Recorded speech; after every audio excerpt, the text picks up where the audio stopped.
30/6/2026 খ্রিস্টাব্দ তারিখ পর্যন্ত বিদ্যালয় ভিত্তিক ভাষা ও গাণিতিক দক্ষতা যাচাই প্রতিবেদন FLN রিপোর্ট।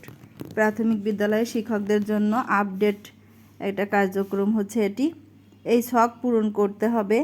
এখানে আছে দৈব চয়নের ভিত্তিতে শিক্ষার্থী সংখ্যা তৃতীয় থেকে পঞ্চম শ্রেণী পর্যন্ত। এই যে দৈব চয়নের ভিত্তিতে শিক্ষার্থী সংখ্যা, এইটার একটু ব্যাখ্যা বা বোঝানোর একটু পর্যালোচনা, আর FLN এইটার একটু অ্যাব্রিভিয়েশন এই ভিডিওতে তুলে ধরতে চেষ্টা করছি। প্রথমেই দেখি যে FLNটা কি। এই যে FLN রিপোর্টের কথা বলা হয়েছে, এই ছকে দিতে হবে, সেটা কি আগে আমরা এটা দেখি। FLN এর অ্যাব্রিভিয়েশন হচ্ছে ফাউন্ডেশনাল লিটারেসি অ্যান্ড নিউমারেসি, অর্থ হচ্ছে মৌলিক সাক্ষরতা এবং সংখ্যা জ্ঞান। এবার আমরা দেখব যে দৈব চয়নের ভিত্তিতে শিক্ষার্থী সংখ্যা বলতে কি বোঝানো হয়েছে বা দৈব চয়নটা কি।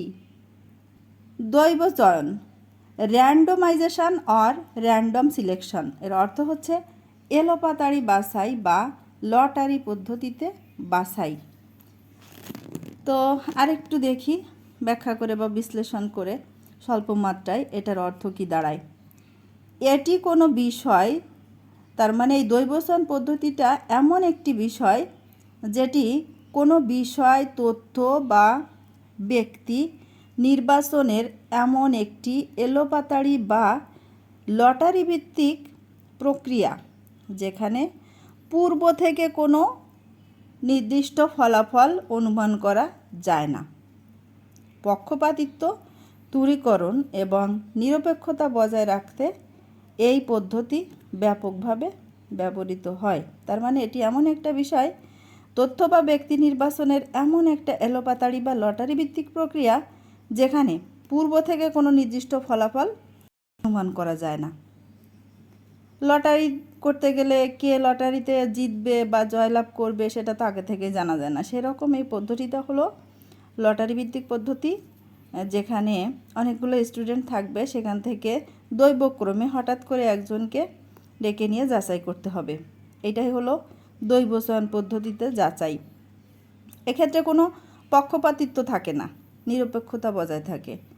কারণ অনেক সময় দেখা যায় যে প্রথম দিকের রোল শ্রেণীতে যারা ফার্স্ট থেকে শুরু করে প্রথম দিকে থাকে, তাদের যদি এই পদ্ধতিতে যাচাই করা হয় সেক্ষেত্রে দেখা যাবে যে তারা পারতেছে বা এখানে যাচাইকরণ প্রক্রিয়াটা নিরপেক্ষ হবে না বা গড় মাত্রা, এখানে আবার গড় করার একটা কলাম দেওয়া আছে ওই ছকে, সেখানে হচ্ছে নিরপেক্ষতা বজায় থাকবে না।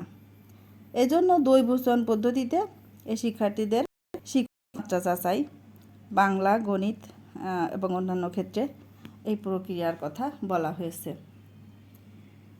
যাই হোক, আশা করি একটু হলেও বুঝতে পারবেন। ধন্যবাদ সবাইকে।